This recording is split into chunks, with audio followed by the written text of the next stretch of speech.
my YouTube channel. This is a long awaited video. Like, since I received our new tracksuits, I've wanted to do this video because it's just such a, it's such an overwhelming feeling, number one. Number two, a proud moment. Number three, just like a raw moment with this whole process of designing. And it's my first ever thing that I've designed, like, and it's come to life. This is not my first time designing something. I've had a clothing brand before, but it was, I wouldn't class it as designing because all I did was literally design my logo. I designed my logo myself, but then all I did was get it heat pressed onto a jumper. Like, I didn't know about materials and stuff like that. I was using cheap blanks. Yeah, it wasn't really designing. This, I have literally designed from nothing to products. Literally, I drew it out, got sample after sample after sample, which you're going to see in this video. Had to talk about, had to measure logos and diameters of stuff, and yeah, it was it was a good experience. I feel like now I've done it, I've learned so much within the process of designing my own clothing, and I feel like I've learned so much that it's going to become very easy for me now because I know certain stuff. Like, for example, when it comes to like materials, GSM, all that kind of stuff, I had no idea about a year and a half ago, and now I'm sitting here today. I've designed my own tracksuit twice, and if it wasn't for my vendor, they'd be perfect. My manufacturer made this process pretty unenjoyable in the start just because she was just messing about, and honestly, like, because I invested so much money into her business already, it was like, I can't afford to do this for another company right now, so I'm gonna have to stick with you. I'm gonna have to take this L. But it literally has been an L both times. Like, the first time they messed up my tracksuit completely. I made it work for what it was worth. The second time they slightly messed it up again, but it's just not as deep as last time. So yeah, it's all a learning curve when it comes to dealing with manufacturers and stuff like that and designing. But it's all been, it hasn't made the process 100% unenjoyable because I enjoyed every part of it, and I can't wait to like get my new collection out and show you guys the updated version of DBTRACK, the jersey set. I keep calling it DBTRACK, and every tracksuit that I design is going to be called DBTRACK, but they're going to be called different sets. So this set is a jersey set, but this is the Vol 2. This is the second release of it. And the difference between the first collection and the second collection is the material of the tracksuits are different. Second collection is a lot more fitted and it's much more crop, and the trousers are much more high-waisted, whereas the first collection, it was kind of not baggy, but it was baggier. It was much thicker material, and it was like a bit longer top and a bit shorter trousers. So that was down to my supplier, not down to me, because the way that this tracksuit has turned out, looks wise, perfect. So yeah, anyway, so for today's video, I just thought it'd be a really fun idea to show you guys like my first ever samples, and then just take you through the journey of the tracksuit and the designing of the tracksuit and stuff. So yeah, let's get into it. Okay, so this is the first ever like proper sample of the jersey set that I received, and when I tell you I was obsessed with this design, there was one thing on it that I thought, nah, it looked a bit tacky, but other than that I was literally obsessed with this design. So this is the hoodie. So if you can see the logo on the front is completely different to our actual logo, and I did that on purpose because I liked this logo, and it was kind of thing where I was like, oh, I don't want it to be the same as my actual logo, like what the hell, and I wanted to change it, so I put this one on it, which is like just much more smaller, and like it's kind of italic, and yeah. So the material of this one is cotton fleece. You can see the really thick hood, which I loved, and then the trousers, so So this is what the trousers looked like. They had no logos at the front. We had Doll Baby on the bum at the back, and that is what I thought looked a bit tacky. And I don't think that writing on the bum looks tacky, but I thought that looked tacky, so I took that off. But as you can see on the back, there's no back pocket at all, and you can see on the front there's no front logos, and then the logo is still on the leg here. There is still a logo on the leg here, but it's not as big, and yeah, it's a bit higher. So yeah, this was the first ever sample I got, and I was literally obsessed. Like, I was obsessed. I used to wear it everywhere. I was so gassed about it. I was so happy. There was a few adjustments. For example, like the top wasn't cropped enough. The trousers fit a bit weird. But other than that, looks wise, I was loving it, and I was rocking it everywhere. Trino. Then I spoke to them. I made some changes, and then they came back with the second sample. So I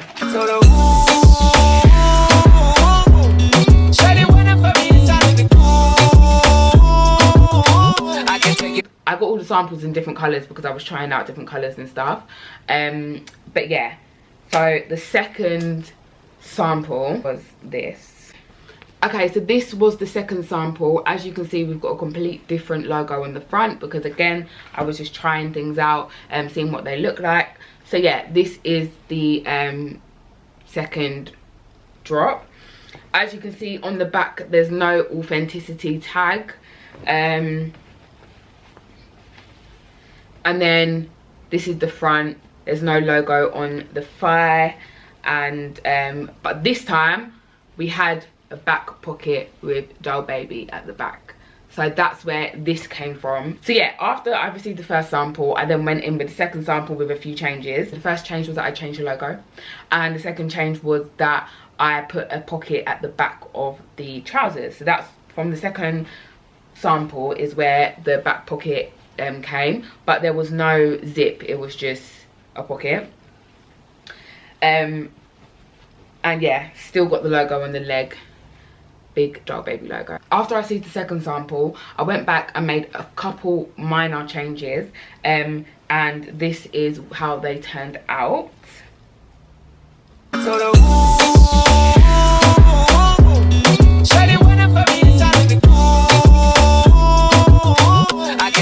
So the logo on the front is still the same.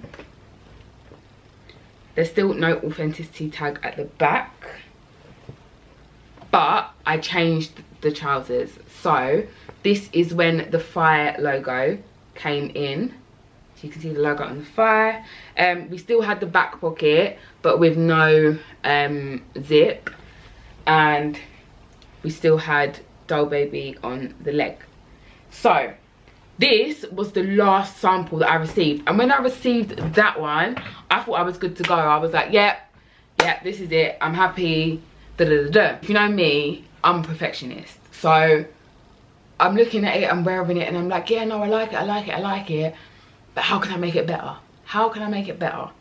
So the first thing I did was I said to myself, no, I am such a branding person. I need to keep the consistency of my logo. So I didn't even get a sample. I took a big risk and just went back to my supplier and bulk bought my tracksuits and just said, I want my logo on it. And I said, make one tracksuit and send me a picture. So they made one tracksuit and they sent me a picture, and I was happy with that, and I was like, yeah, perfect. And the only thing they needed to do bigger was make the logo a bit bigger, but I measured it out and gave them the measurements, and that was fine.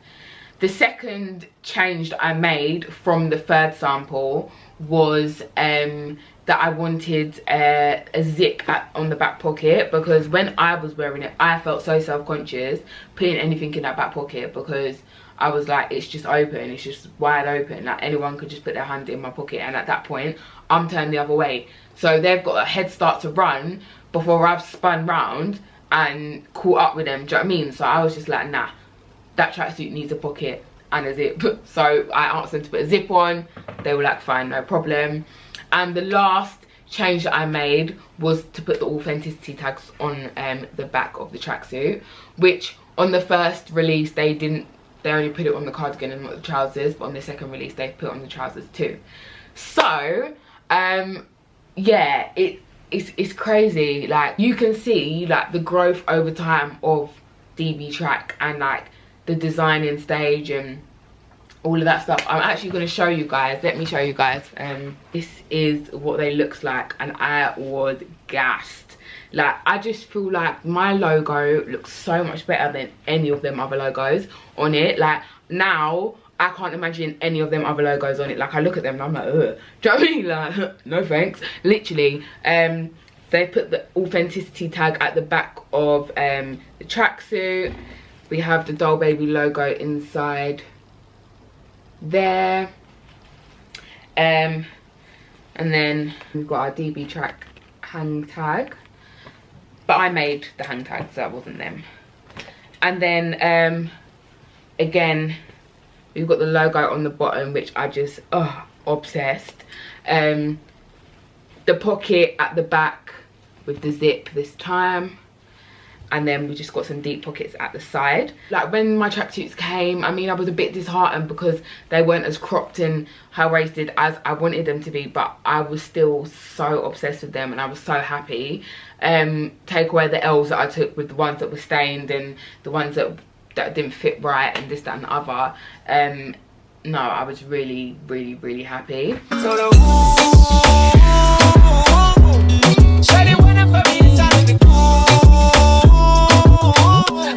We dropped the first DBTRACK absolutely months ago. Like, I wasn't supposed to wait this long to drop the second drop. We launched the first DBTRACK Jersey set months ago. Like, I wasn't meant to wait this long to launch again, but it's just like, I'm a perfectionist and I just feel like this is my business and I have to do what's right for my business. As much as, yes, you guys wanted it and you're gonna get it, like, don't get twisted, you're gonna get it, but it's like, I can't risk rushing my launch.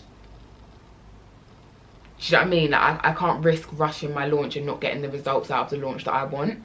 So I've been delayed by my supplier, nothing to do with me. Do you know what I mean?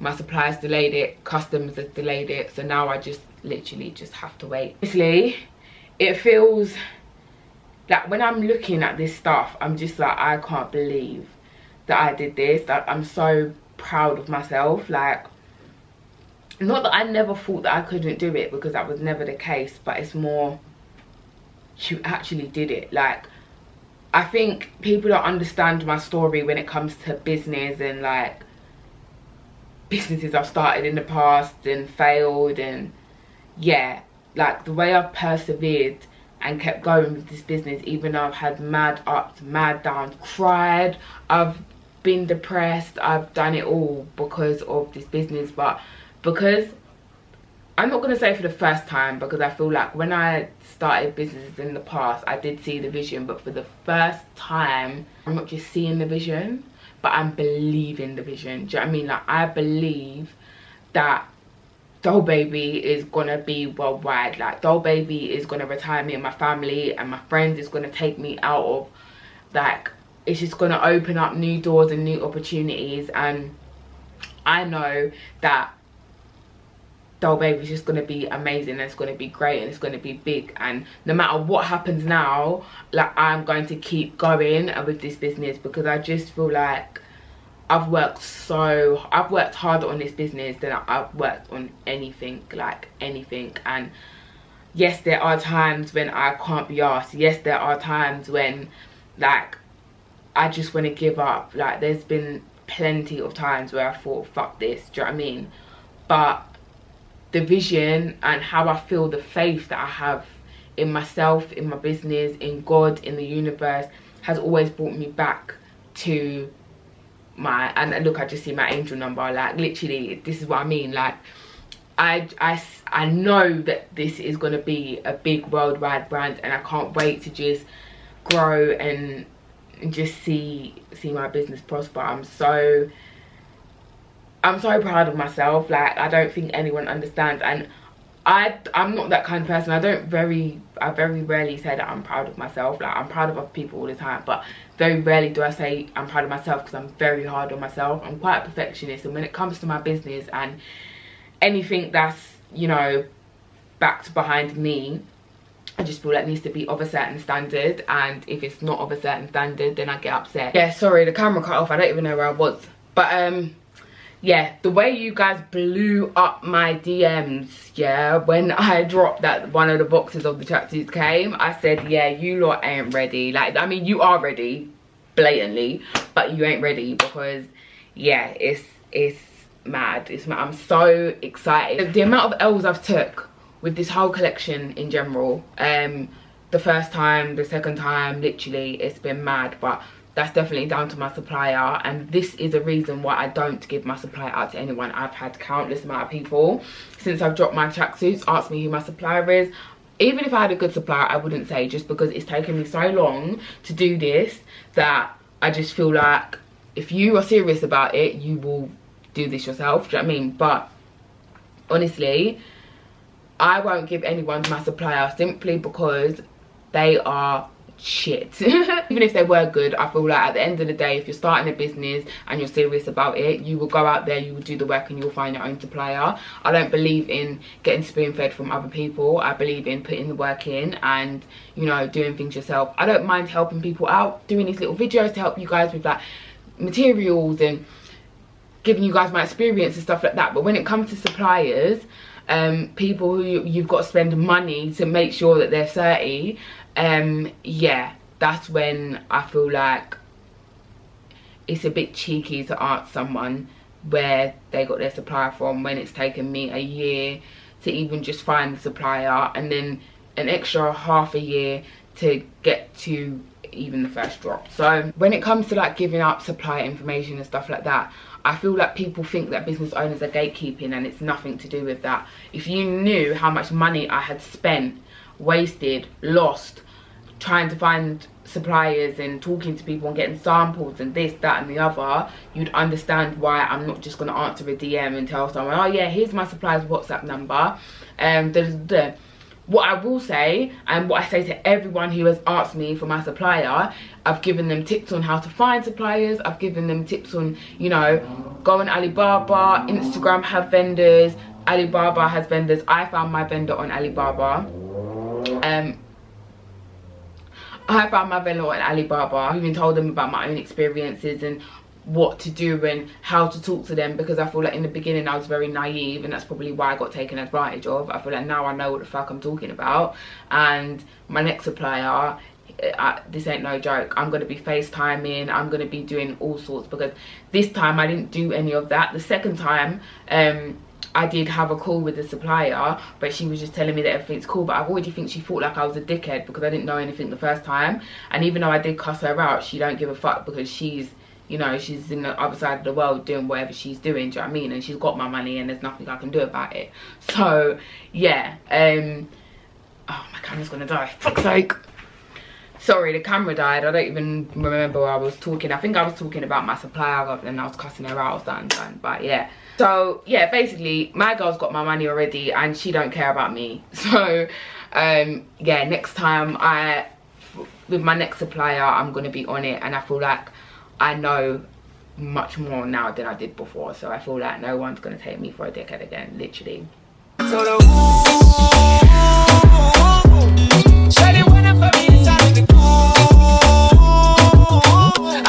No, honestly, I'm so excited to release this collection. It's the closest to perfect that it's been. I hope you guys enjoyed that video. I hope that gave you guys a bit of insight to the timeline of DBTRACK, and yeah, how it was designed, how we did it. And like I said, I'm just mad proud of myself. Like, I feel like I really did this on my own. I learned everything on my own. I'm proud. We're here finally. One thing I'm just praying for is that my future drops just turn out the way I want to, because like, it's like you see these other people design their stuff, yeah, and then they get it and it's like, well, to be fair, you never know if it's perfect or not. I mean, I'm coming on YouTube and telling you that it's not perfect and it's not how I've designed it, and that's the only way you guys are gonna know. I could sit there and act like everything was fine, but I'm not that kind of person. I feel like I like real and I would want real back, do you know what I mean? So, but guys, I hope you enjoyed this video. If you did, give me a big comment down below. Make sure you like, comment and subscribe. Also, tell me what logo was your favourite. Tell me if you like our logo that we've got now, if you like the second logo, which was like the big bold one but it was like italic, or if you like the first one that was in the grey, which is the small one. Personally, I like my logo the best. Like, yeah, I just feel like it just, something about it, like I just feel like this is just so much better, honestly. Anyway, my pretty girls, I'm about to S out, so I'll see you guys in the next video. Come through, just us two. I like it cause you come too. Come through, just us two. I like it cause you come